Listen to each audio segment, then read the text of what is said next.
Okay. I want to thank everybody that's here right now. You're welcome.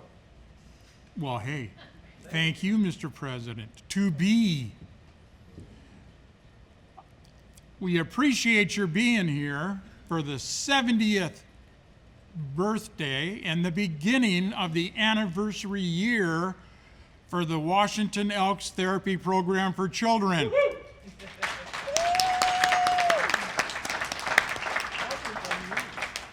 This program started in 1954. I'm sure everybody in the room knows that because we sure talk about it. We started with one therapist. It is a totally different run organization today than it was back in 1954, which is something all of us can be extremely proud of.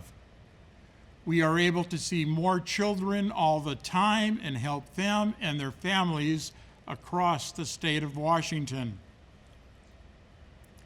That being said, we're going to start by introducing the people up here at the table. To my left, we have Rebecca, or Becky Gibson. Then we have Matthew Flementes. He is a graduate of the therapy program and definitely has a lot that he would like to talk to us about. Next to Matthew is his mother, Shelley.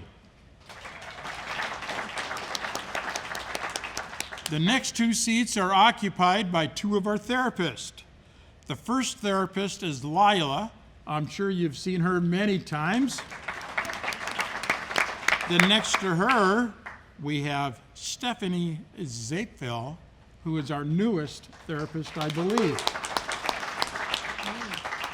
So, what's our main purpose in life? I think all you know it. We want to get out there and find those kids that need help. It doesn't matter if they're downtown Seattle, downtown Tacoma, or on the far end of eastern Washington in the sticks. It's getting to the kids and being able to provide the services that they need. That being said, we're going to pass it over to Becky. Thank you.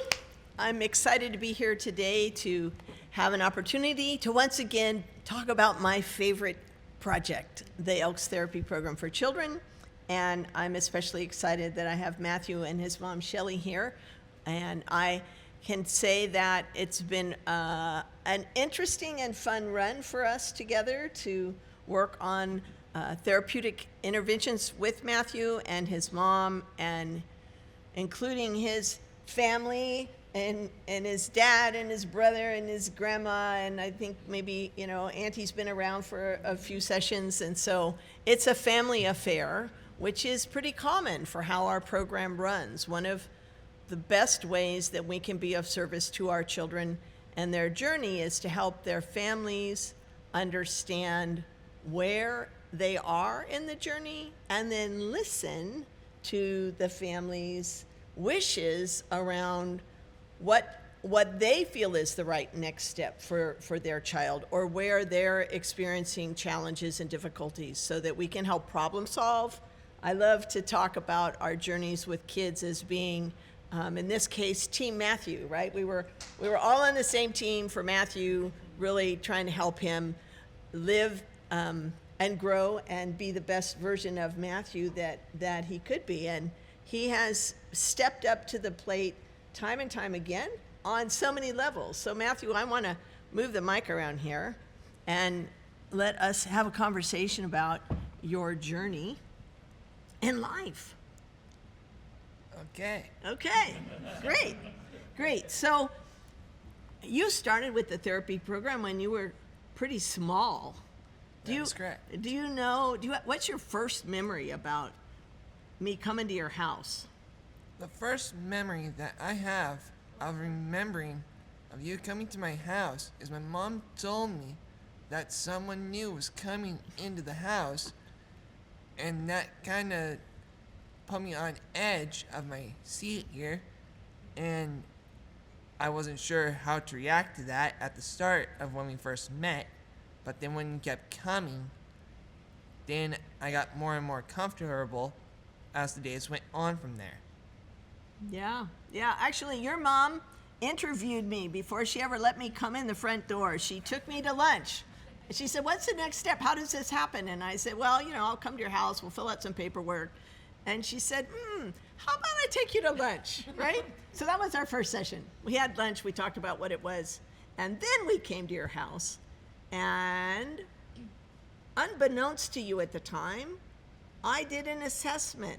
I looked at where you were and how you were doing things, and your mom and I had a conversation about what was important to her, and then we talked to you a little bit when you were little about what was important to you, and then we made a plan.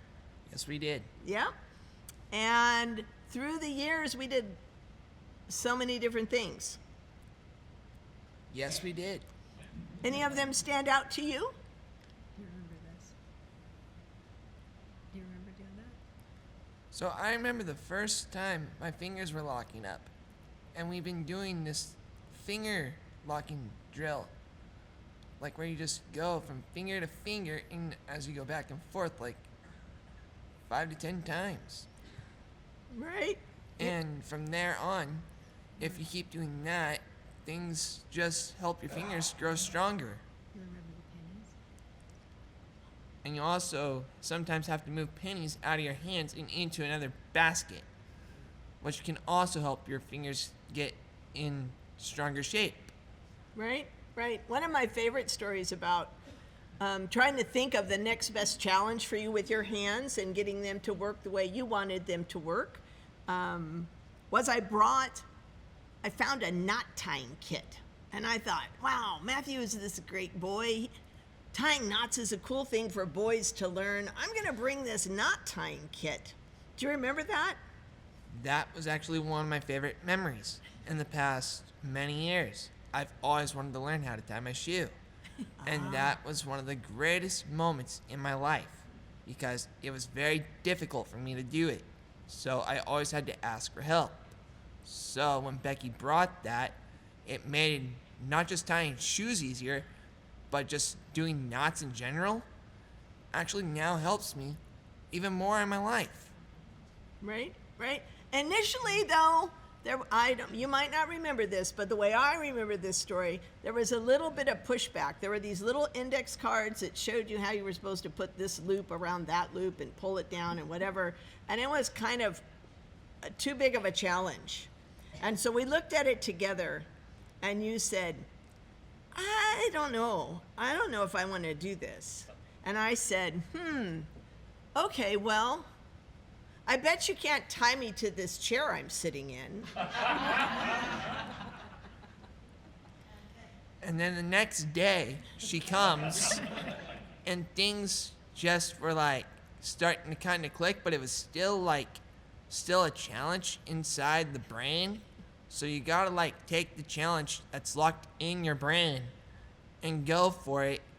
If you don't go for the challenge, then how can you succeed in your own goals towards your life? Amen. Yeah. Well said, Matthew. Well said. So we moved from knot tying. Do you remember we used to do all those connects activities with these little teeny tiny pieces and these booklets about how to build? We built all kinds of things. You built that cool roller coaster, and we built surfboards, and we built some cool cars we had those wheels on them, right? So constantly looking at the next challenge for him to do the problem-solving piece cognitively as well as the fine motor piece. And so anyway, and then we did a lot of cooking together as you got even older. Yes, we did. I still have your stuffed shells recipe. It's one of my favorites. I'm glad to hear that. It is meant to be that popular. Even though that the connecting pieces she speaks of, I actually have a new one that I'm about to start this summer. So I'm going to be building a Lego ATV Wow. in my own house as a puzzle Nice. for the whole summer. Nice. So you've also had a lot of other really awesome life experiences, like being involved in Special Olympics. Yes, I have. Which sports have you played in Special Olympics? I have played basketball, track, soccer, football, bowling, volleyball. You name it, I have. Baseball. Even baseball. I have played almost every sport And you in played Special football. Olympics. And I've played football. You name the sport, I have almost played them all. And what was your most recent experience with Special Olympics? Special Olympics has given me a new thing to look towards. It has given me a whole new goal to achieve now.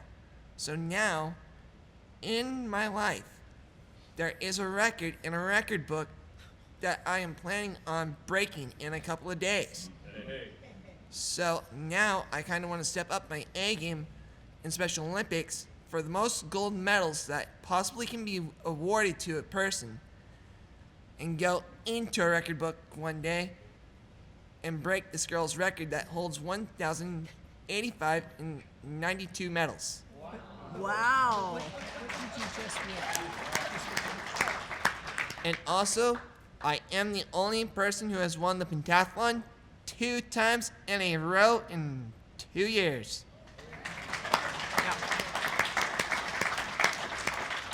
So, remind us, what are the things you have to do to win the pentathlon? What are the events? So the pentathlon is 5 events in one day. So you have the 100-meter dash, high jump, long jump, triple jump, and the 800-meter dash along with the shot put. Yeah. So And that's we were all there. in one day. We were there with our good friend Dale Frank, as a former therapy trustee and big fan of Matthew's, to celebrate that accomplishment last weekend at the state Special Olympics track meet. Right? It was fun. Yes. And you had 2 other competitors. You guys all worked. What was fun to watch about that was you all worked really hard at doing your personal best, and you all really supported each other. I was really proud of all of you, how you did that with each other. Yes, so having 2 other opponents go against you, even though that you might be faster in some of the events, it's still good to push yourself to a certain limit that can help you improve your game and step up to the next level and rise to the next challenge that's coming up in your life. Right. So I hear you're also a movie star. Do you want to say a little bit about that? So I am actually a 3-time movie star now because I have just been shot in my 3rd movie. So I am in 2 movies. One movie is actually out on Amazon Prime right now that you can go out and watch on Halloween night, called The Beast of Harmony Falls, which is a really good movie. We have actually been doing movies with one of my friends who's a community guide of mine called Dave Aslan. He is the director of all 3 movies, has a series of books, about 5 or 6 books that he wants to turn into movies, and from there on, his series has actually been giving me another goal to look towards, is to be filmed in all 5 to 6 books of his movies. I love it. I love it. So yeah, so in Kelso Longview in October, the end of October, will be what is it called? Gala. Well, there's the gala for the therapy program, but The next weekend. the movie premiere, premiere. the movie premiere, where Matthew will walk the red carpet for that particular event. So anyway, so that's pretty cool. So Matthew, tell me now, what's going on in your life in terms of volunteer and work opportunities? So I did have a job at the Willapa Elementary School down in Raymond, Washington at Willapa, where I was really comfortable and all that. But now, since I got 2 volunteer jobs in the same town, now they are actually really cool jobs to me. So I now work at Pennywise, and I work at a horse sanctuary for a guy named Paul, and he's not home all the time, but you see, he needs a volunteer that he can trust there be able to go there, even on days that he may not be there, he needs someone reliable who can help feed his animals and take care of them for him. Even when he's not around, or my job coaching around, and she's got to cancel that day, I can take care of it. Even when there's no one else there, I can always make sure that the animals are taken care of for the whole day. Nice, cool. All right, so I want to shift to your mom and give your mom a chance to talk a little bit about the journey. Is there anything else you want to share? Was there something you wanted to say that I didn't ask you about, I guess is what I'm asking. Not that I'm aware of. Well, and before we shift, I do want to say to you that I really have always appreciated how you remind me how to be a better therapist. For example, there's another young man that lives in your community that I'm working with who is also now working on shoe tying. And so Matthew has helped me remember all the different ways we approach shoe tying for him. And he's coached me on how to present that to this next young man, right? That is correct. And actually, part of the shoe tying part, some of that shoe tying evidence that she just told you about, that didn't really come from her. Part of that shoe tying equipment came from my nurse from the high school, who took me from a 6th grader clear the way through a super senior. She has helped me through many years of my life, just as well as my mom has been there to support me from as a Viking to a Grays Harbor Blackhawk to where I am now, along with my whole life. Yes, we owe Nurse Kim a great tribute for all the ways she helped you grow. And she was the one with the bunny mantra for the shoe tying that really resonated with you. Yes. Yeah. Nurse Kim knocked it out of the park on that one. Okay, so let's slide this down for your mom to have a chance. And Shelley, tell your story. I'm not going to interview you. Well, first of all, as I've said, every time I start, the first thing that is the most important to me is that every one of you, every single person in this room, know how grateful and how thankful I am to you. I'm going to try to get through this story without crying. I don't usually do that. So Matthew was born in 2000, and he was born neurotypical, and everything was cranking along, and at 2 years old, both of my boys caught the flu. And why Matthew's, that virus got into his spinal cord and went up to his brain and caused viral meningitis and encephalitis, we don't know. But in 27 days, our life changed completely. I went from having a neurotypical child to a situation where the doctors said, you know, your son is not coming home. You need to make funeral arrangements. Now, we're 21 years past that, and I can tell you Matthew has defied all odds time and time again.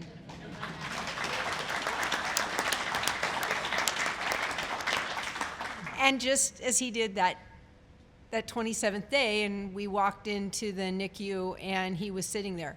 But he went from a boy who could talk in full sentences and ride a bicycle without training wheels to a boy who didn't even know who I was. And so he sustained brain damage from the viral meningitis. The crazy thing about that is, with brain damage, you don't know what part of the brain is damaged. You don't know what you're going to face. So it's kind of like maybe being in the military and they tell you to walk through a landmine field.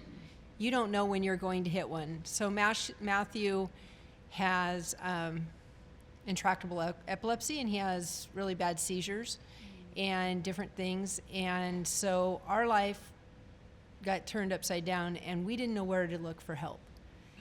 And I don't remember exactly who told me. It may, Joe, have been your wife. Very possibly it was Virginia, who said, you know, the Elks have this therapy program. And we live in a very small town, Raymond, Washington, out on the coast. So getting Matthew to therapy, even to Olympia, is an hour and a half. Most of his doctors are in Seattle, so 2.5 hours if we don't hit traffic. And it's very costly, and it's just really hard to do. And in walked Becky into our life. And all of a sudden, I felt like I went from a very dark room that had no light to a very illuminated room that had hope. And that's something I hadn't had. Because the boy that you see sitting here today is an amazing result of what you guys have given for 70 years. Because when he does this, he couldn't do this. When he would take coins out of his hand and push them into my hand, like Becky had taught him, you know, we spent hours and hours doing that. We made it a game for him, and he thought it was great. But I knew it wasn't a game, and I knew how important that was. And every single time he couldn't do it, it breaks your heart. But perseverance and the fact that Becky never gave up. When it didn't work, we found other ways to do it. We moved to quarters because he could do quarters. And then, we went down.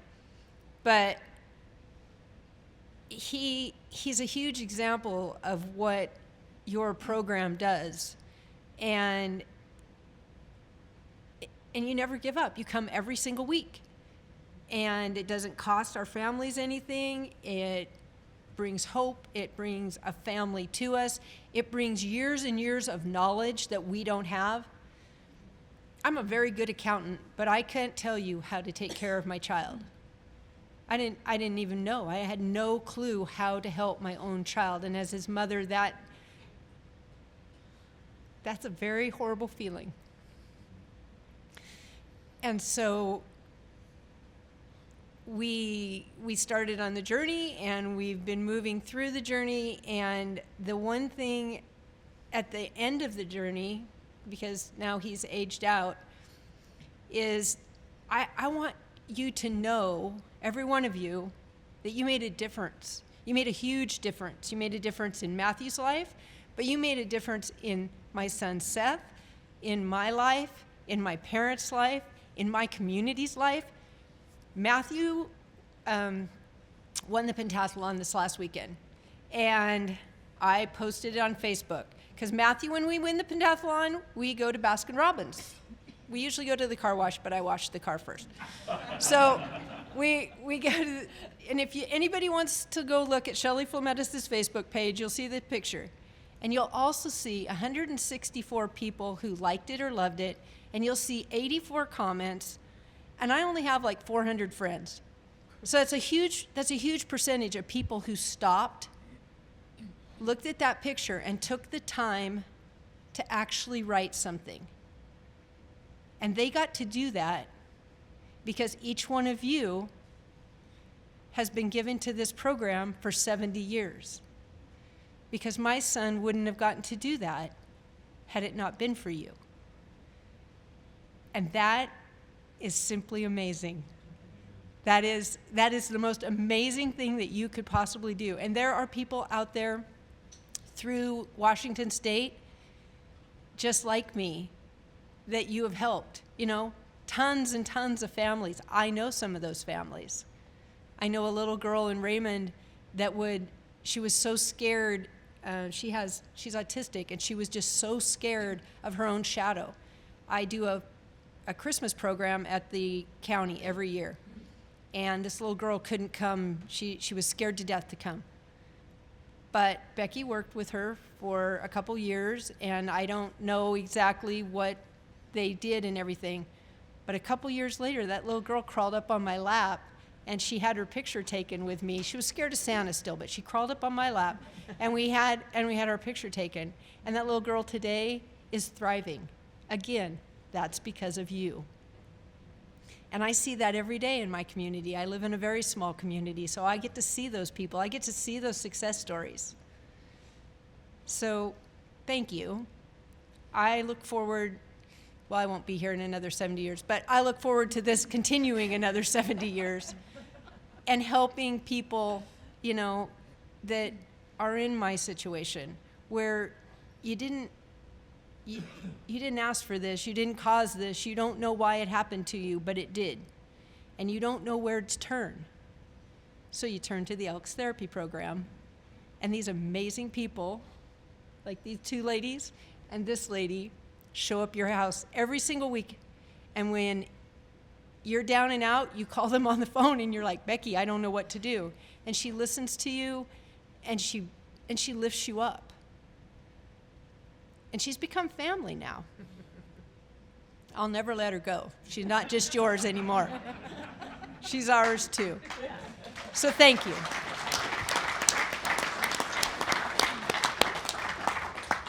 It's been a great run, Shelley. I'm so thankful that our paths crossed. I'm so thankful that the Elks have this program available to help you and Matthew on your journey, and thousands and thousands of families have had this support through 70 years of service. And there have been some amazing therapists who have worked for this program. And I would love to introduce you to a couple down at the end of the table. So Lila Zander works for us in the Spokane area. She drives over 2,000 miles every month. When I check your report, it tells me, yeah, like 2,500 this month. Okay, Lila, she runs from Spokane almost all the way to Canada and back. And she came out here from the East Coast a long time ago. And she had told her mom she'd be back in 5 years. Well, we're fortunate that Lila, almost 20 years later, is still here with us. So let me let Lila talk a little bit about her journey. Thank you, Becky. You mean I'm not 25 anymore?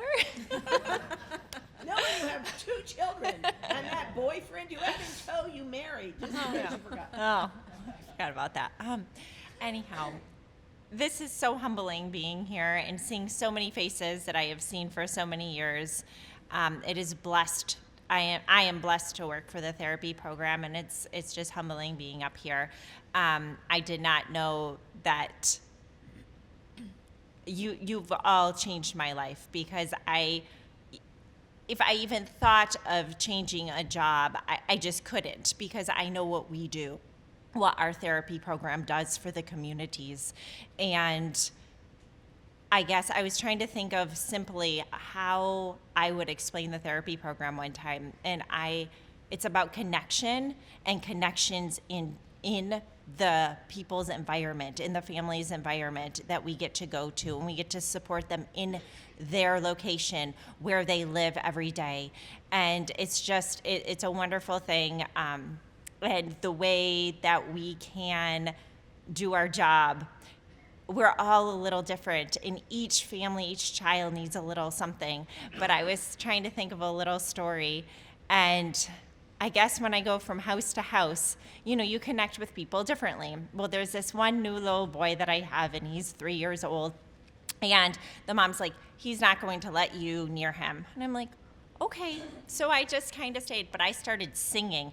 I had that kid in my lap within 10 minutes, but I have to sing for 45 minutes straight. So I kind of feel bad for the family for that. But it's so much fun. And yeah, I don't know. I just start talking when I'm up here, so I don't know what else to add. But just thank you so much for letting me do this job and supporting all the miles that I've driven and all the people's homes that I have gone into and all the scenery. Oh, my child, I go to my 6-year-old this morning, and I go, Crosby, why do you think I do this job every day?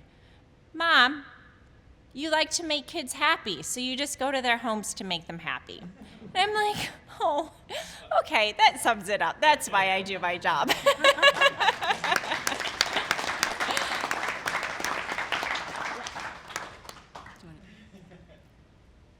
Hi, I'm Steph, and I'm a new therapist to the program. I've been here, actually, this week is my year anniversary.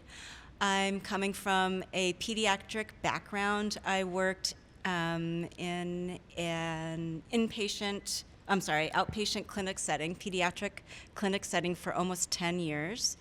And so this job feels like a huge blessing and a very big gift to me. I think some of you in here work in medical settings, you know what they're like. It's about serving the clients, and it's also about that bottom line, like getting the money in, making sure you're signing your notes in on time, you're, crossing your T's and dotting your I's on time, right? I feel so blessed to be here. I feel like I get to serve my clients in their homes. I'm in charge of 5 counties. I don't currently have kids in all those counties right now. I'm working on that. I feel like I didn't even know about this program, and it kind of fell in my lap, and it just feel like it all worked out for the best. And I have an amazing supervisor, amazing people on my team. I can call them up if I need support on something. And I really want you all to feel proud for all the work that you do to support this program, because it is an amazing gift. It truly is. There's a couple kids on my caseload that they went to an outpatient clinic setting, and their insurance wouldn't, they kind of declined services for them because their scores didn't meet their criteria. And these clients really needed therapy, and I have a couple of those kids on my caseload. And so I get to decide that. I don't have to go through the middleman. I get to, work with my family, see what makes the most sense for us moving forward. And it's just been a true joy and a really big gift, and I'm really, really happy to be here. So thank you.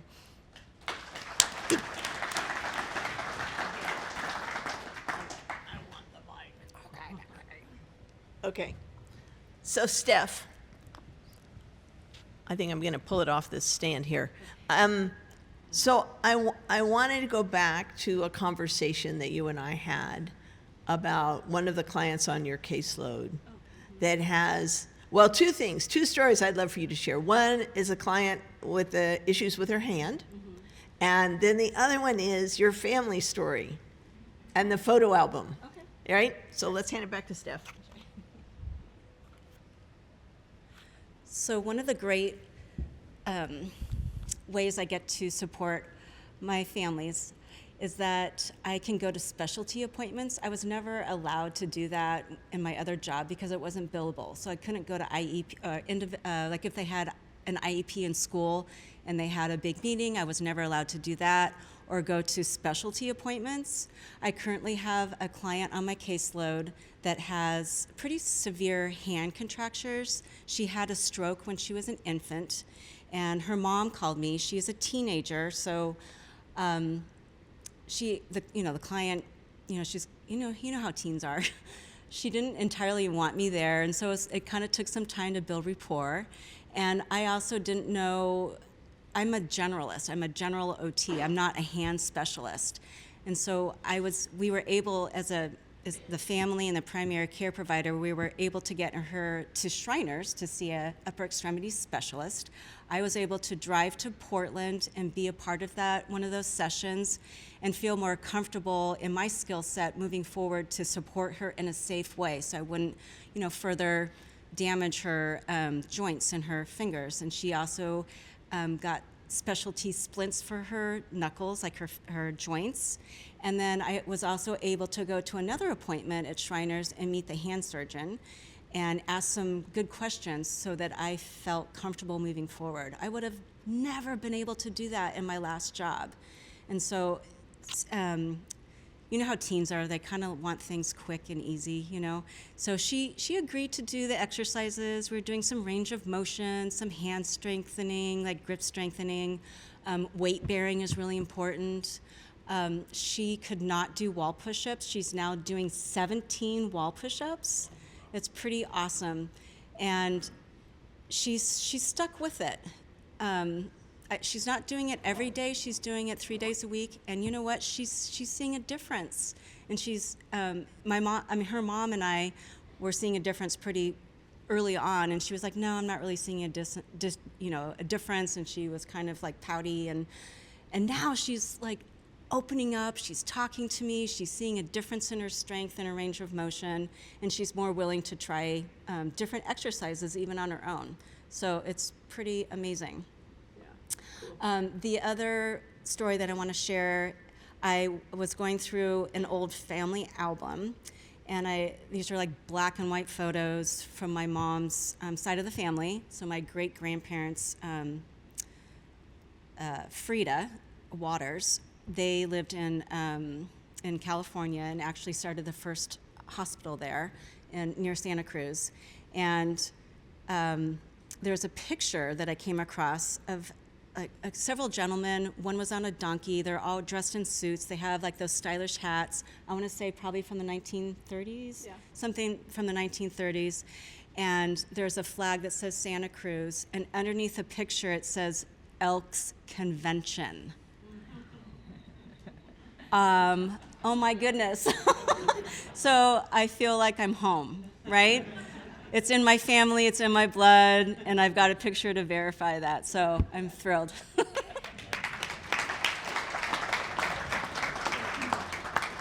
I love that story. Steph texted me this picture. I was in a store that will remain nameless, but you probably all go there every week looking for a birthday card for a friend, and this photo pops up of these gentlemen. It's this guy on a donkey and Santa, and I was like, what is this? And then I read her message, and she's like, I just found this in my family's photo album from way back when, right? And I said, Steph, it was destiny.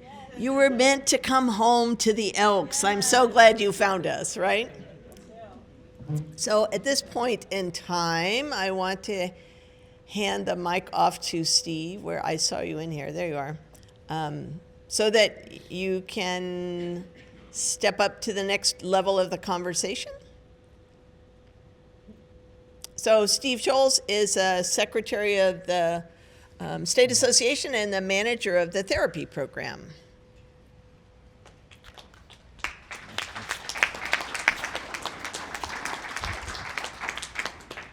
Amazing stories and amazing journeys, and we have thousands of them, as you said earlier. One of the points of that I take away from this, and what I've always known as being a supporter of the program for all my life, kind of the story that just went over there is that there's a picture of me when I was probably about 3 years old, sitting on one of the merry-go-round horses that you put nickels into to ride, and that was one of the fundraisers for the therapy program, because my father was huge in in Elkdom and a supporter of the program. So yes, I've been supporting it for 50, more than, a long time. Yeah, long time. And then the other is we get to do this at no cost to the families. And the ability to do these services is because of this program and your support and the support going forward. 70 years.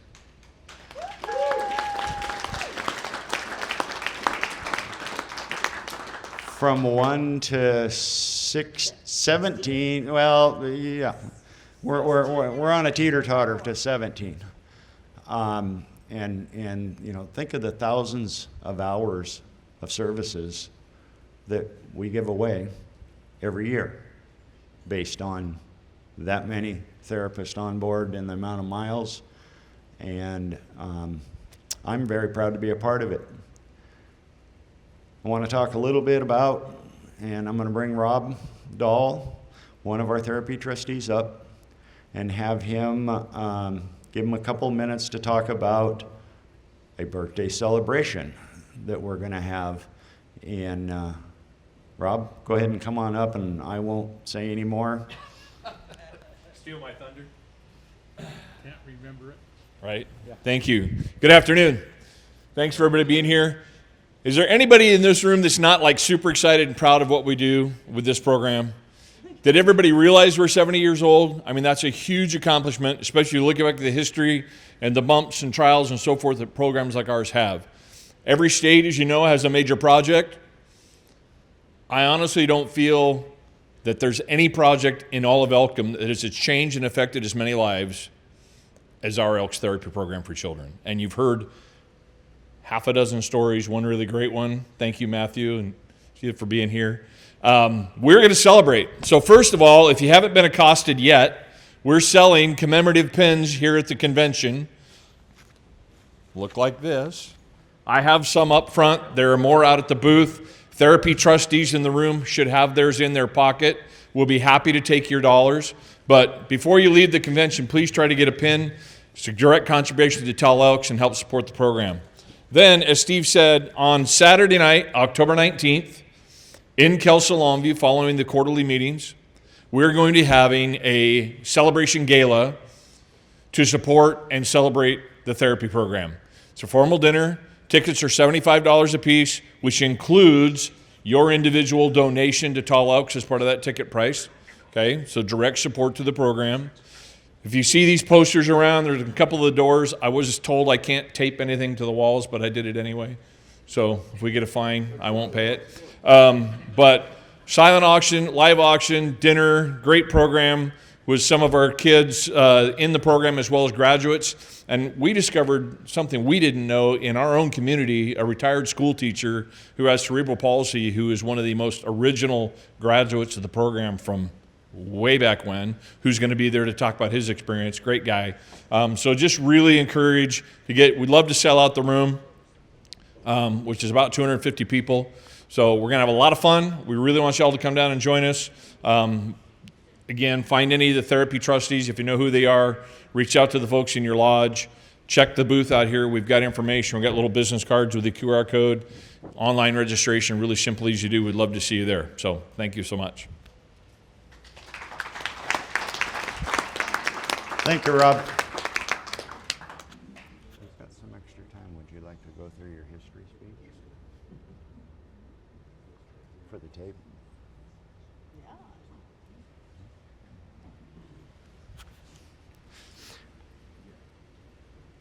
Let's. I'm going to turn the mic back over to Becky, and most everybody in this room has heard Becky before, and will hear Becky again.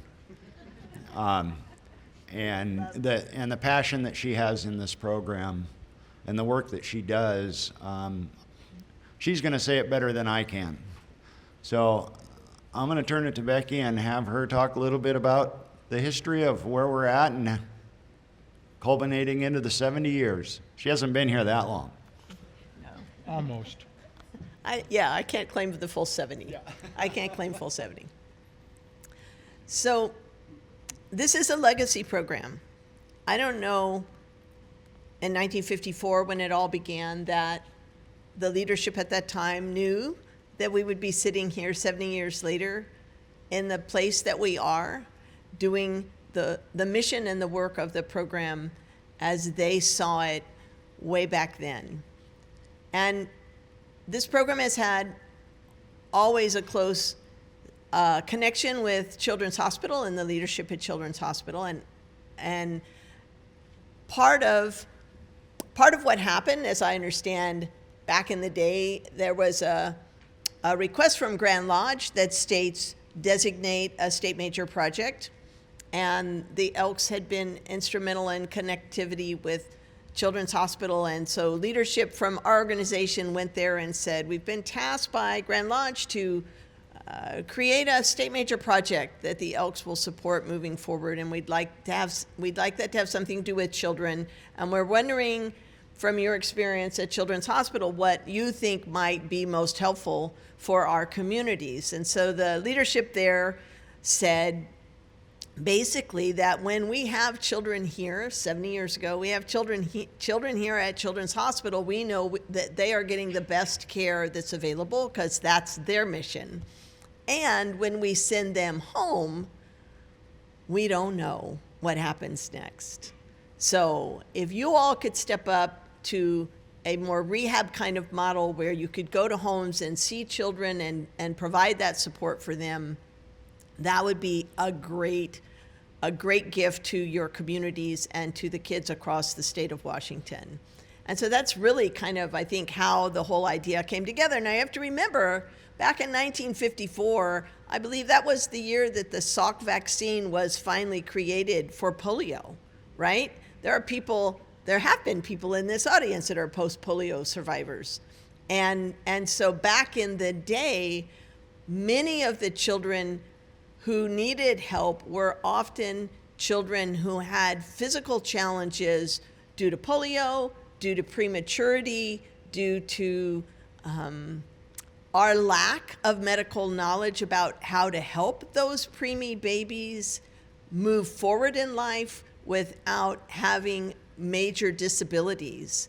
I'm excited to say, as a occupational therapist and someone who's been trained to do this work, that technology has allowed services for those preemie babies to improve so greatly that today there are kids who are born with the same challenges or the same history that a kid 50 years ago was born with, and now we can bring them through almost fully unscathed to have a really, really productive life. And so while the early days of the Elks therapy program were highly focused on kids with cerebral palsy, some kids with Down syndrome, some kids with, back then we didn't even understand the whole DNA process of the body and the chromosomes and how all that stuff lined up. We didn't even know exactly what this child had, except we could tell from how they were functioning that they were behind and they needed help. Today, you can sequence those genetic codes, and they've got a million more versions of descriptions, and we are discovering every year more versions of different ways that the DNA gets sequenced and creates different kinds of challenges for kids and families. And they're keeping data on all that information. And at the same time, the children with needs are often different than they were 70 years ago. So more and more we're seeing children with challenges regarding sensory issues and sensory processing issues. We're seeing more and more children who are autistic. And we're identifying adults who are autistic who were never diagnosed as autistic. So that's an interesting and curious thing to me, that over time, I hope I live long enough to figure out why there's so much autism in the world and how it happens and what we can do, just as we've done to alleviate the challenge for the preemie babies back in the day, that we can bring them through today to not have those kinds of complications. I hope we're able to do that for the kids on the spectrum. And this program has ridden all of those waves. We have not said, oh, we're only going to see these kids, or we're only going to see those kids. Always I say to my staff, I want you working in your skill sets with the information and knowledge and training you have. If you have a referral for a child who has a concern and an issue that you don't feel confident treating, then we need to find somebody else who can do that, right? We are all generalists as Elks therapists. We pick up as many different diagnoses and issues as we can. And at the same time, we need to be sure that we're using the skills and knowledge base that we have to move forward with the services that we provide to children. Sometimes families call us and say, my child has a 1 in 5 million diagnosis. I'm like, what is it? And they tell me, and I say, oh my gosh, I've never even heard of that. And the mom says, no problem. My daughter has this, and I know about as much about it as everybody else because I'm that kind of mom, right? So I say, well, what are the challenges for your daughter? Like, what is she able to do, and where does she need help? And so we go through this list, and we find out that she has issues with movement. She has issues with feeding. She has issues with both fine motor movement and gross motor movement. And she's a really bright little girl. And so I say to the mom, I don't know anything about Pompe syndrome.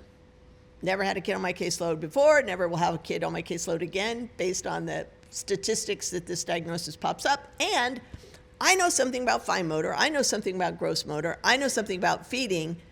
Let me start. Let me come to your house. Let's see what we can do and see how far we can go. And if I'm not enough to meet your need, well, I'll help you find the next right spot, right? So I'm excited that we were able to help this young family, this young mother and her husband with this little girl.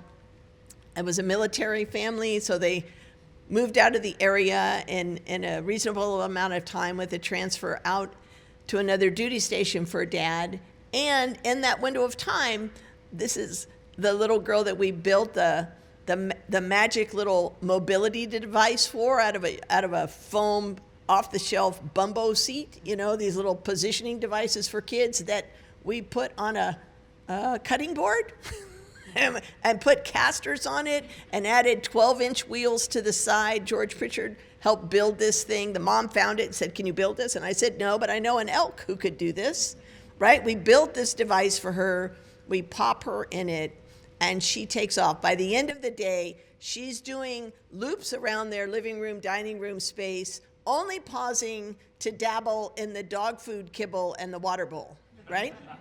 So from there, we said, well, she was about to turn 3, and she was about to outgrow this little infant seat that we'd made for her. And so the military insurance said, we don't do wheelchairs for 3-year-olds. They do not have the ability to operate those devices.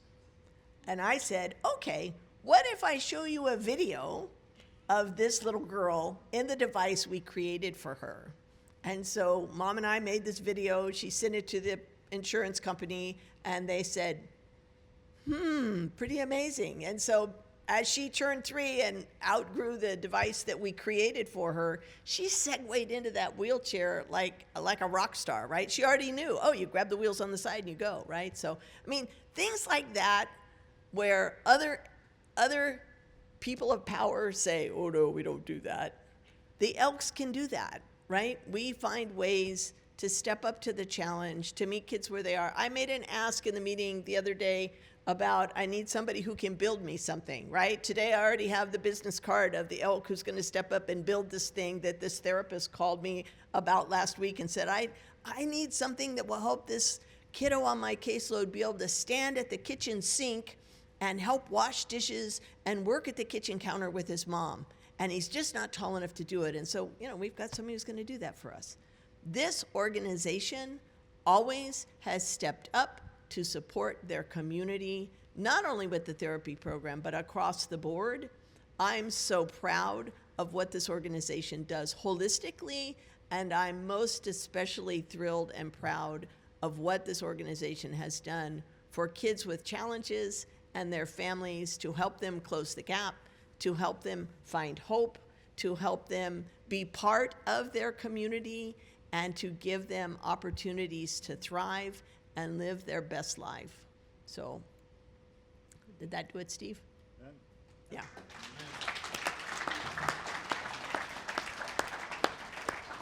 Don't you go ahead and say something. Well, you haven't talked much, I mean. I haven't talked much? I never talk much. You know that, Steve. Well, guys, what can I say? I'm extremely proud to be a part of this organization. This program is incredible, and what I hope for the future is to see even more kids being helped out in the state. Thank you. So we have a little bit of time left in the schedule. I want to be sure that we answer any questions that people have. This is a great opportunity to ask questions, share ideas, wonder, and answer your curiosities. Mr. President-elect. I want to give you the mic. Oh, yes. Mike. You got room in that pocket to tuck it in, too. I'd just like to hear from Matthew, now that he's aging out of the program, where he's going in life from here. So I am actually looking forward to a fall job now, since the school has made a really bad decision down in Willapa to let me go. So now I am looking forward to, a new job that will, step up and really challenge me with all the strengths that the Elks have given me now. And with all that, I mean, I want to experience harder work and just, challenge myself a bit more and push a bit harder myself and just get better with every step that I take and go from there. Thank you. Awesome. And Matthew is not afraid of hard work and heavy work. He's a wood splitter. He loves getting dirty. So mucking those horse stalls, right? I'm like, you do that part? He's like, yeah, I really like the part. He volunteered at the fish hatchery. He volunteered at the fish hatchery where, those fish make really slimy things happen in those ponds at those hatcheries. And he was all over that opportunity. So if you know anybody in the Raymond area who is looking for a hard worker, we got your guy right here. And again, since the Willapa Elementary School made a bad decision and decided to let him go, he's in the market for a new opportunity.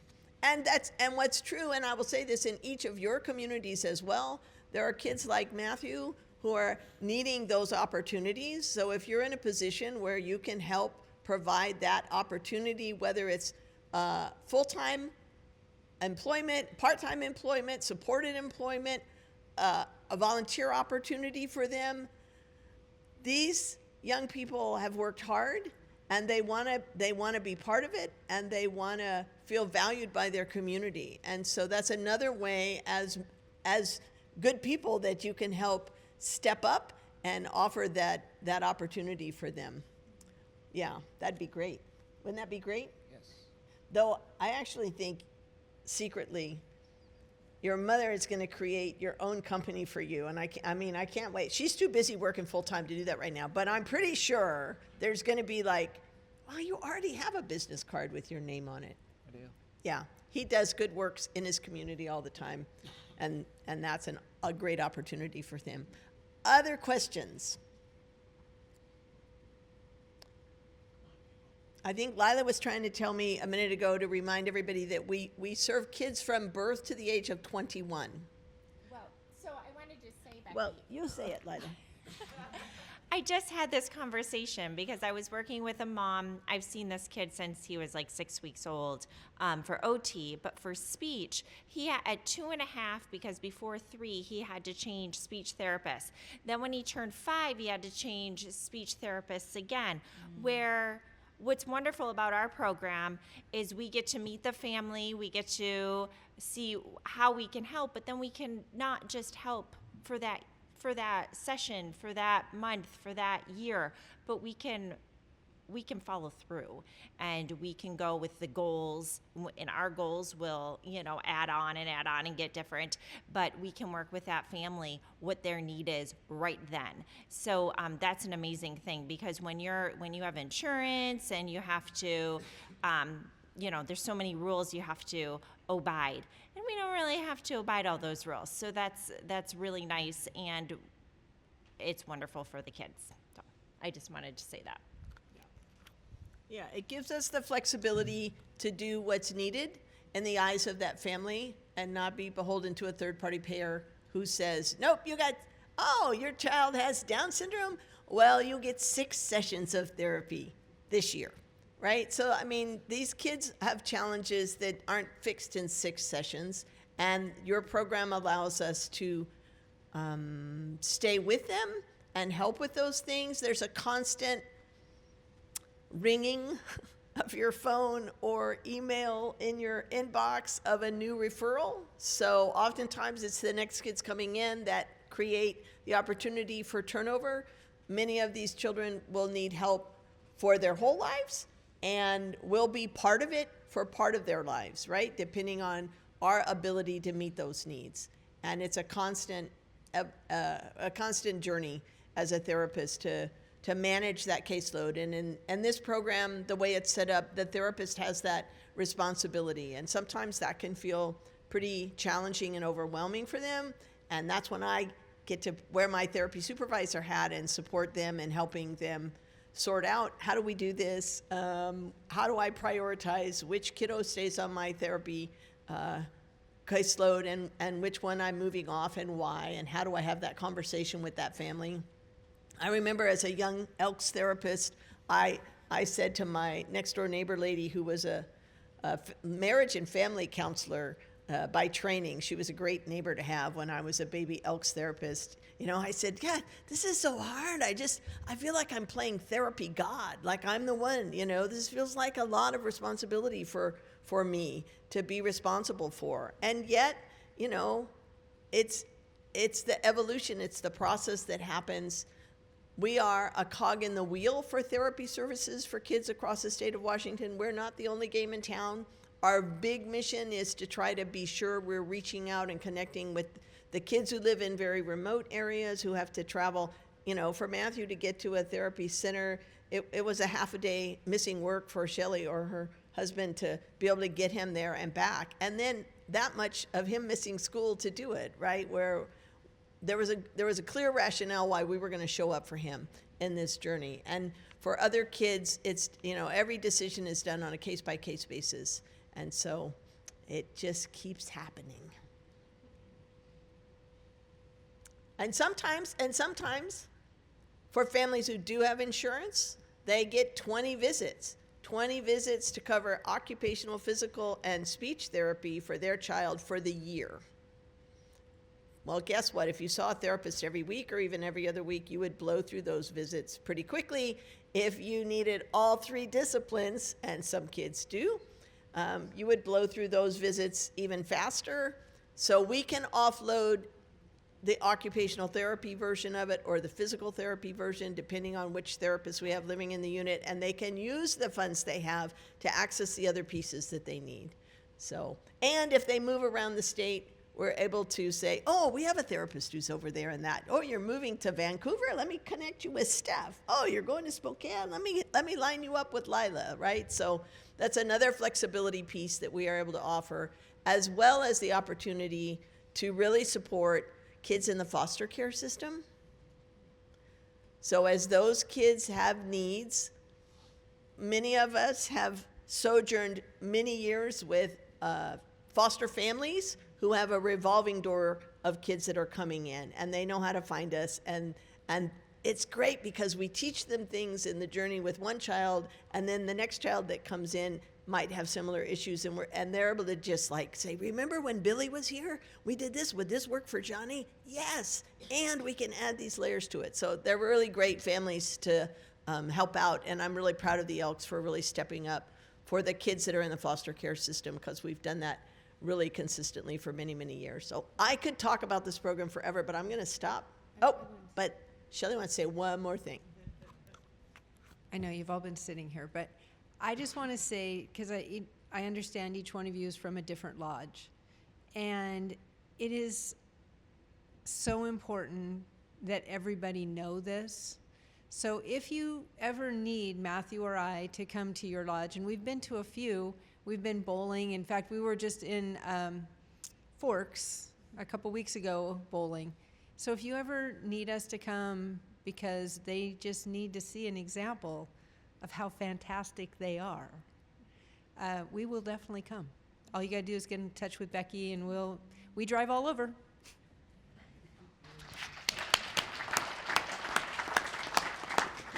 Thank you, Shelley. Thank you, Shelley. And, you know, we have to understand that not every family has the capacity to drive all over or the willingness to put themselves in the spotlight as Shelley and Matthew have done for us. So I'm really appreciative of their willingness to give back to the program by helping us share a story and share a family experience. So last call for questions, and we're going to fold it up right here. Anything else for the good of the order? I think we're good. You guys, thank you so much for your support of the program. We'll see you all at the gala.